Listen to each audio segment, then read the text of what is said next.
أعوذ بالله من الشيطان الرجيم.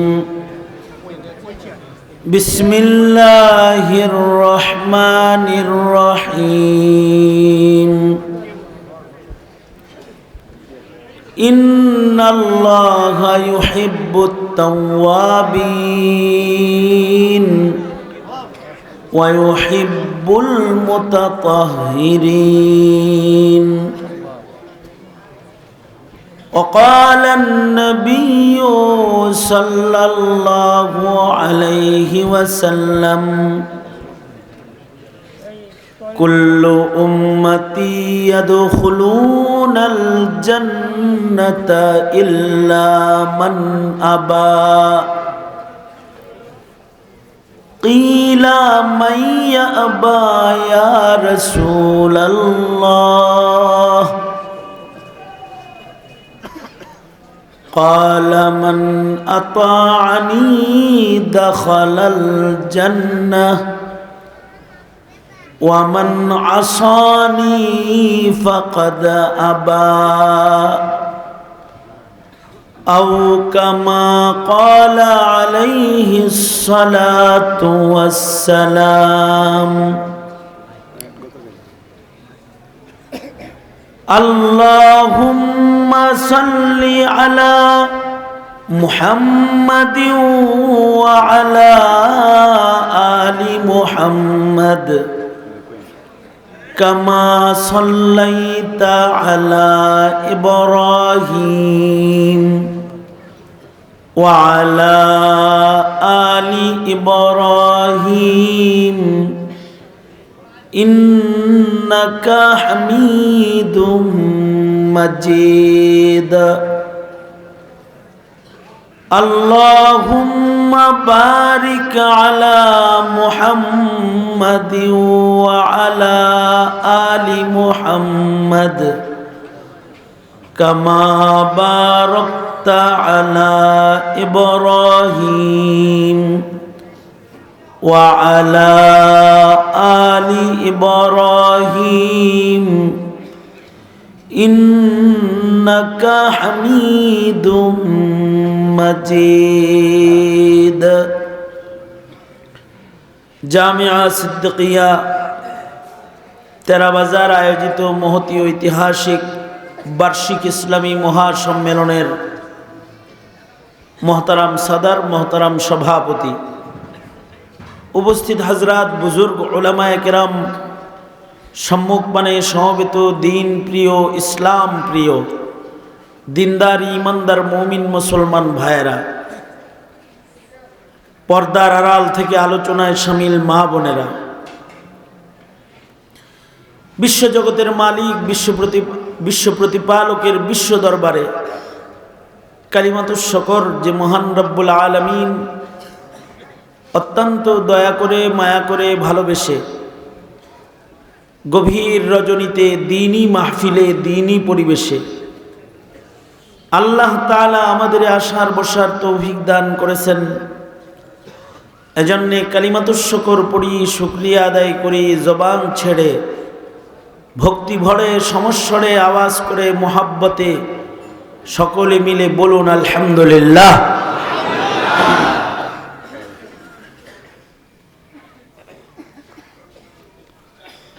বাদ জোহর থেকে শুরু করে রাত 1:15 পর্যন্ত যোগ্য, বুজুর্গ, বিজ্ঞ উলামাদের জবান থেকে আপনারা পূর্ণর নসিহাত শুনে এসেছেন।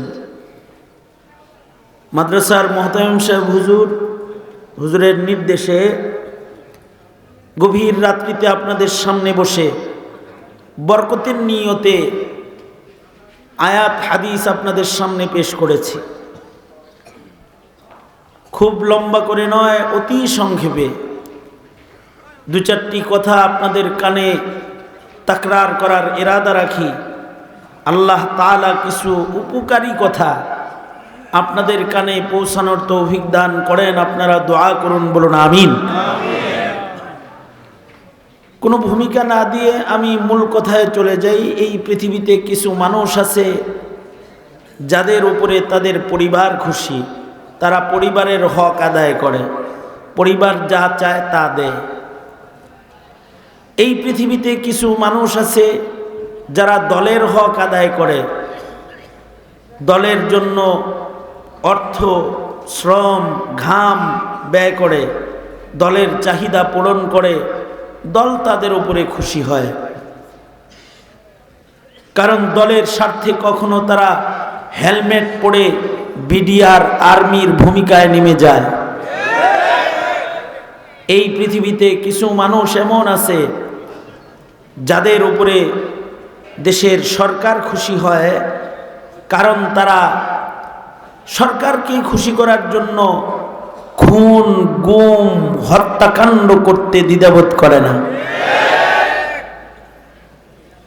কিছু মানুষ আছে তাদের উপরে দাদারা খুশি হয়, কোথাও জায়গা না পেলে তারা দাদাদের কাছে জায়গা পেয়ে যায়।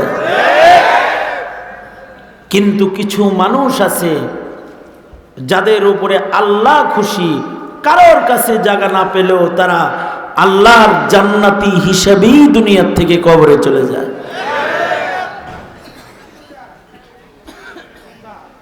যাদের উপরে আল্লাহ খুশি তারা হলো সফল। দুনিয়ার সবাই খুশি, কিন্তু মহান আল্লাহ নারাজ, তার জিন্দেগি বিফল। আর দুনিয়ার সবাই নারাজ, কিন্তু মহান আল্লাহ খুশি, সে সফল।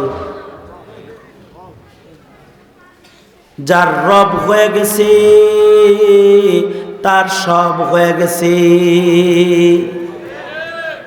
যার উপরে আল্লাহ খুশি হয়ে গেছে তার হায়াত সফল হয়ে গেছে। সেবার অনন্ত অসীম কাল আল্লাহর জান্নাতের মেহমান। এখন আল্লাহ খুশি কার উপরে? ইহুদির উপরে? হ্যাঁ অথবা না, দুই শব্দের যে কোনো একটা উচ্চারণ করবেন। ইহুদির উপরে, নাসারার উপরে, সাবেঈর উপরে, মজুসির উপরে, মুশরিকের উপরে, মুনাফিকের উপরে, ইমানদারের উপরে।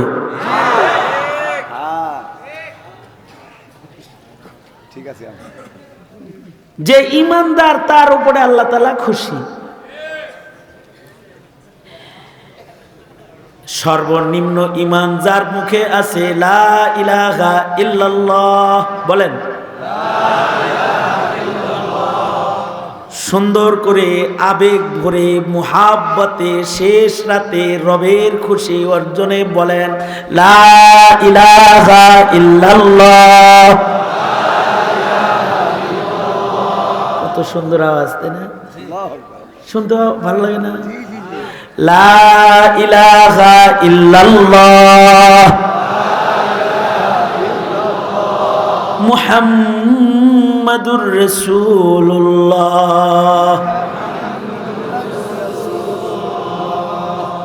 বিশ্বাসের সাথে এই কথাটা জীবনে একবার যে বলবে, তার যদি অন্য কোনো আমল নাও থাকে, আর যদি এই বিশ্বাসটাই কবরে লইয়া যায়, তো হাবিবি কিবরিয়া মুহাম্মাদুর রাসূলুল্লাহ সাল্লাল্লাহু আলাইহি ওয়াসাল্লাম খবর দিয়েছেন, আল্লাহ তাআলা এতটুকুন বিশ্বাসের সাথে একবার মুমিনের কণ্ঠে ইমানের ধ্বনি উচ্চারণ করনে ওয়ালা মুমিন, যার আর কিছুই নাই, শুধু এইটুকুন ঈমান, এইটাও কবরে লইয়া গেছে। ও দোজকে থাকলেও মহান আল্লাহ ওর সাথে কথা বলবে। আল্লাহ তাআলা ওকে দোজক থেকে কথা বলে বলে বের করে আনবে। বাহানা করে করে মুসালসাল বিযহিক, বাহানা করে করে আল্লাহ তাআলা তাকে এক সময় আল্লাহর জান্নাতে আল্লাহ জায়গা দান করবে। রাসূল বলে, উম্মতেরা, ওই সর্বশেষ ঈমানওয়ালা মুমিনের জান্নাত কত বড়! আল্লাহর রাসূল বলেন তার জান্নাতটা হবে এমন পৃথিবীর 10 পৃথিবীর সমান।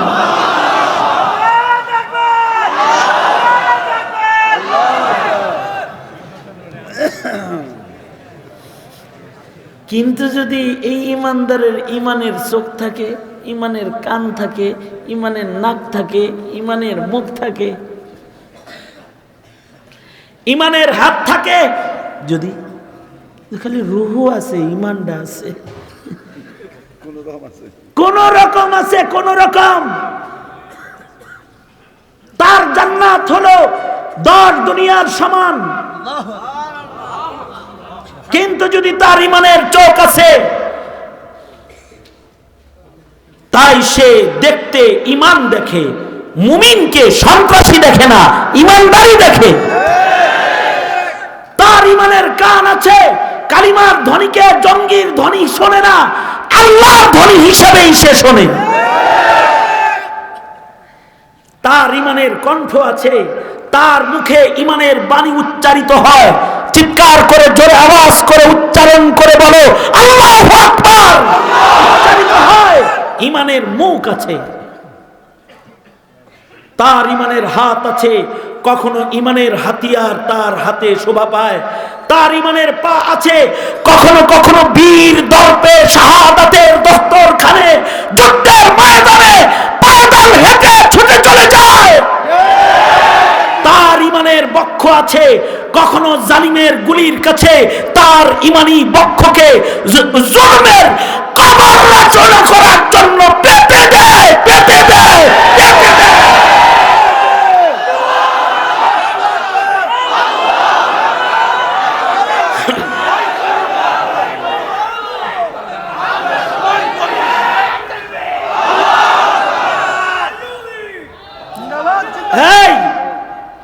এই ইমানদার আর ওই ইমানদার এক ইমানদার না। কি কথা বলে না কেন? জোরে বলো না কেন? এই ইমানদার ওই ইমানদার কি এক ইমানদার? জোরে আওয়াজ করে বলো না কেন? এক ইমানদার না।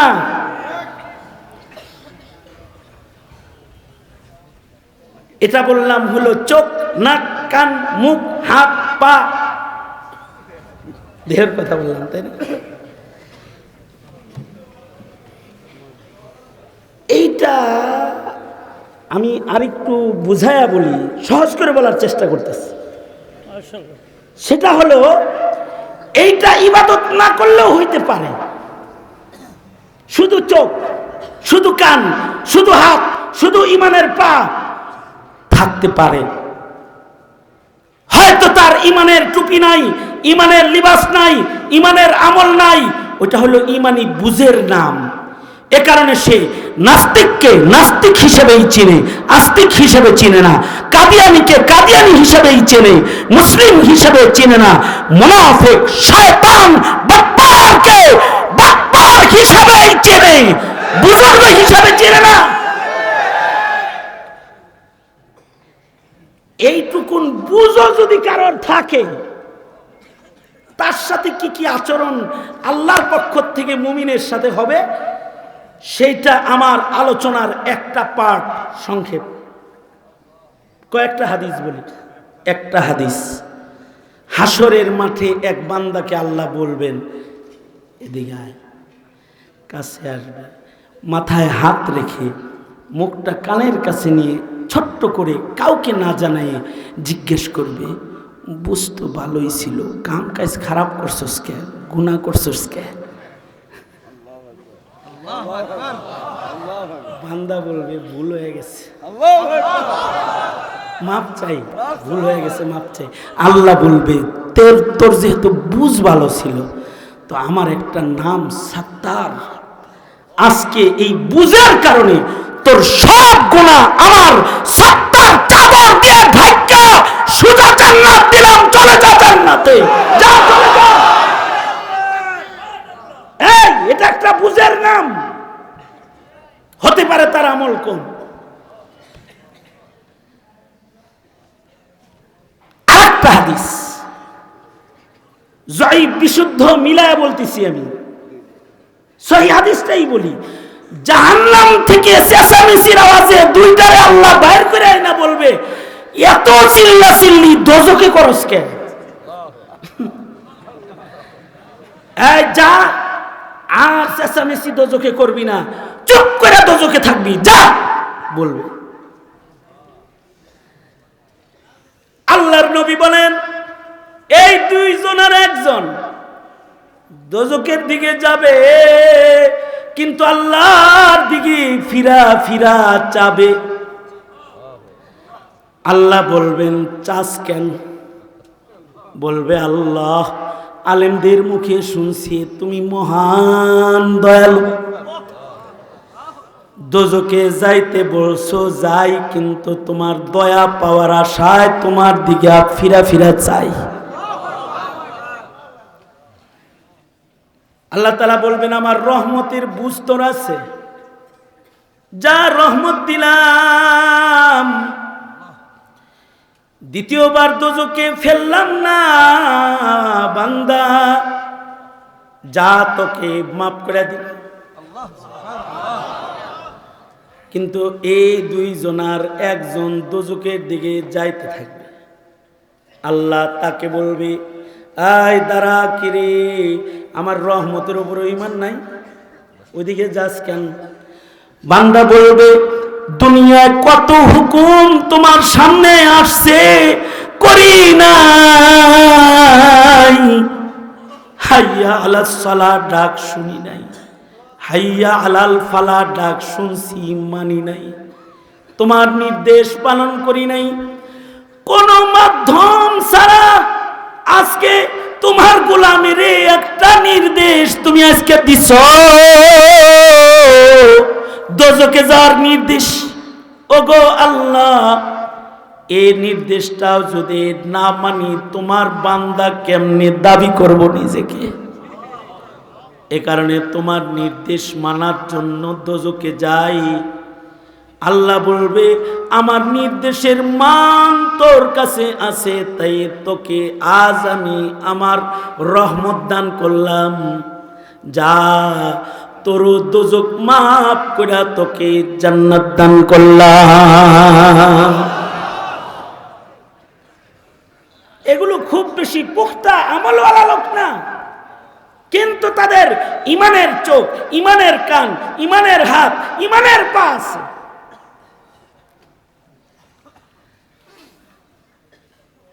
বাপে অনেক সময় ছেলেরে ঘর থেকে বাইর করে দেয়, কিন্তু চাচারে কয় আমি বাইর করে দিছি, কই রইছে, কি খাইতেছে কে জানে, তুই না চাচা লাগোস, লয় আস না একটু।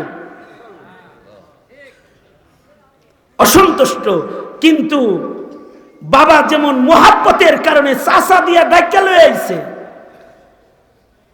কিছু বান্দার উপরে আল্লাহ অসন্তুষ্ট, কিন্তু তারা মোল্লা জেলে দেয় না, মোল্লা গালি দেয় না, আলেমকে তাড়া দিতে চায় না, নাস্তিককে ক্ষমতায় দেয় না, আলেমরে জেলখানায় ফাঁসির রশিতে ঝুলাবার চেষ্টা করে না, তার ইজ্জত হানি করে না, তাকে সম্মান করে। আল্লাহ বলবে, এই আমি রাগ হয়ে পাঠাইয়া দিছি, এই তেরা বাজারের মুহতামিম, তোরে না চান্দা দিছে, তোকে না ভালোবাসছে, তোরে শাফাআত করার অধিকার দিছি, ডাইকাই টানস না আমার কাছে, আমি ওরে জান্নাতটা দিয়ে দেই।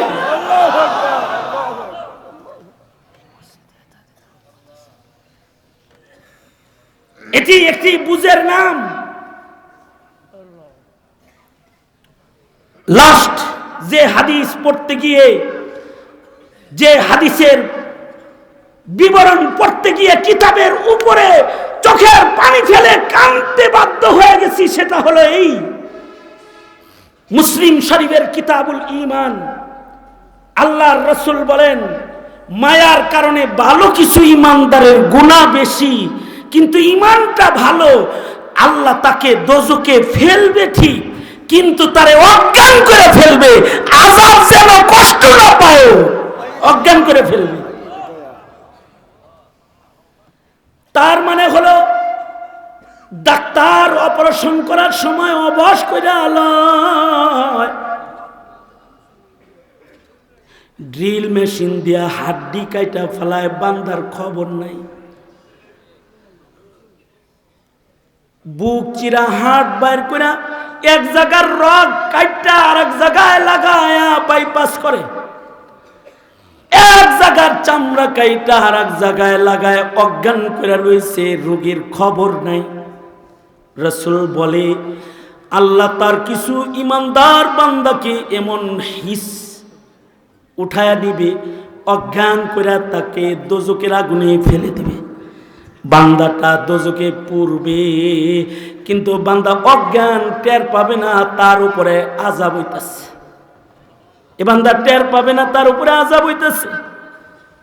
আগুন দিয়া তার গুনাহ ধুইয়া সাফ সুতরা কইরা আল্লাহ তাআলা যখন তাজকিয়াতান দোজকে দিয়া দোজক থেকে এই পুরা কালো বান্দাটা আগুনে পুইরা কালা হয়ে গেছে, তারে যখন বের করে আনবে, বান্দা নিজের দেহ দেখা বান্দা নিজের উপরে দোজকের আযাব হয়েছে এটা দেখতে পাবে। শুধু তার সুন্দর ইমানের কারণে আল্লাহ তাআলা তাকে বদআমলির সাজা দোজকে দিছে, কিন্তু তারে কষ্ট পাইতে দেয় নাই। আল্লাহ তাআলা জান্নাতের পানির দ্বারায় তাকে গোসল করাবে, আবে হায়াতের পানির দ্বারায় গোসল করায় দিবে। কালো চামড়া পয়রা সুন্দর চামড়া, শুভ্র সুন্দর জান্নাতি যুবক যুবতীর আকৃতি বান্দার হবে। আল্লাহ তখন বলবে ইমানটা ভালো ছিল তাই ভালোবাসা দিলাম, গুনাহ করছিলি তওবা করস নাই তাই আযাবে দিছিলাম, গুনাহগুলা ধুইছি যা আমার পছন্দের ইমানের কারণে এবার গোসল দিয়া তোকে জান্নাতের দুলহান বানায়া জান্নাতে দিলাম, যা জান্নাতে জায়গা। এইগুলো কিছু মায়া মমতা, এরা যাদের ইমানের বুঝ আছে তাদেরকে আল্লাহ দিবে, কিন্তু ইমানের সাথে ওয়া আমিলুস সালিহাত যারা, তাদেরকে আল্লাহ তাআলা হিসাবের জায়গায় দাঁড়ি করাইবেন না, বলবেন যাও তোমার নেকি বেশি গুনাহ কম, সোজা জান্নাতে চলে যাও। আল্লাহু আকবার জোরে করে বলেন, যাও জান্নাতে যাও। এবার হলো মুহাসাবা তোমার আমার, সেটা হলো এই 2024 শেষ হতে শুরু করেছে আর 2025-এর সূর্য উদয় হতে চলেছে। 365 দিনের একটি বছর গত হচ্ছে, আরেকটি বছর আগমন করছে। এই বছরের মুহাসাবা আছে, খুব আনন্দ উল্লাস। যেই পরিমাণ খালি আতশবাজি কিনবে আর রং আর তুলি ব্যবহার করবে রাজপথে, হ্যাপি নিউ ইয়ার 2025। হ্যাঁ, আপনাদের শেরপুরে মনে হয় এগুলো নাই? আছে, আতশবাজি আছে। কি জন্য আতশবাজি ফুটাবা? কি জন্য লিখবা? খুশিতে। বিষয়টা তো খুশির না, দুশ্চিন্তার, যে তোমার ঘরের কাছে আরেক বছরের হিসাব দাঁড়াইছে, যে 365 দিনে কয়েক নামাজ পড়েছো, কয় বেলা কোরআন পড়েছো, কয় বেলা ভালো কাজ করেছো, কয়টা মানুষ ইস্তেমায় পিটায় মারছো, কয়টা ভালো কথা বলেছো, কয়টা মন্দ কথা বলেছো, সব হিসাব মাথার পরে খারাজ, মুহাসাবা।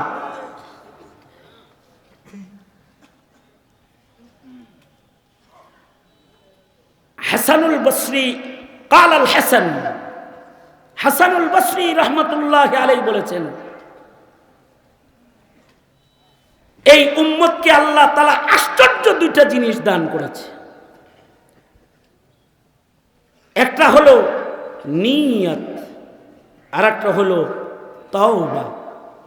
কি বললাম? নিয়ত, আর একটা হলো তওবা। নিয়ত এটা এমন আশ্চর্য জিনিস, নিয়তের মাধ্যমে আমল করা ছাড়াও আমলের নেকি আমল নামায় এক পর্ব চইলা যায়। অর্থাৎ 2025 শুরু হচ্ছে।